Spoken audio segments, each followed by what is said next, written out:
గురుగారు, కన్యా రాశి వారికి ఈ వారం ఎలా ఉండబోతోంది? కన్యా రాశి వారికి 3 గ్రహాలు యోగిస్తున్నాయమ్మ. జన్మ చంద్రుడు, లాభంలో కుజుడు, 9లో గురువు.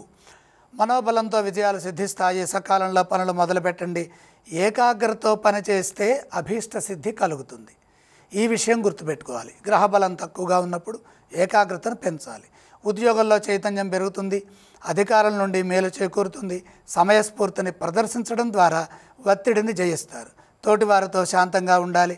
కొన్ని విషయాల్లో ప్రతిష్టంభన నెలకొంటుంది. ప్రతి విషయాన్ని మనసుకు తీసుకుని నిరుత్సాహపడకుండా మీ బాధ్యతలను మీరు ఉత్సాహంగా పూర్తి చేయండి. ధర్మదేవత మిమ్మల్ని తప్పనిసరిగా కాపాడుతుంది. మిత్రుల సలహాలు అవసరమవుతాయి. అవరోధాలు తొలగుతాయి. వారం మధ్యలో పని పూర్తవుతుంది. వ్యాపార రీత్యా జాగ్రత్తలు తీసుకోవాలి. కాలానుగుణంగా ముందుకు సాగాలి. ఆర్థిక విషయాల్లో ఇబ్బందులు ఎదురుకాకుండా, మోసపోకుండా మొహమాటం పక్కన పెట్టి ధనంపై దృష్టి నిలపండి.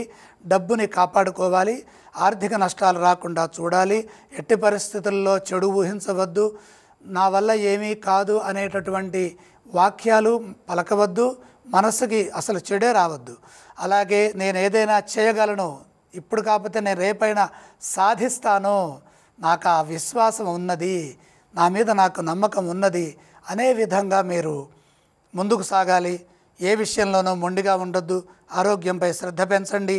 వారాంతంలో శుభం జరుగుతుంది. అలాగే కుటుంబ సభ్యులతో ఆనందాన్ని పంచుకునే అవకాశం కూడా ఉన్నది. ఈ రాశి వారు ఏ స్తోత్రాన్ని పఠించాలి? కన్యా రాశి వారు శ్రీ మహావిష్ణుమూర్తిని స్మరించడం మంచిది. కన్యా రాశి వారు ఏ ఆలయాన్ని సందర్శిస్తే మంచిది? విష్ణు దర్శనం చేస్తే మేలు కలుగుతుంది.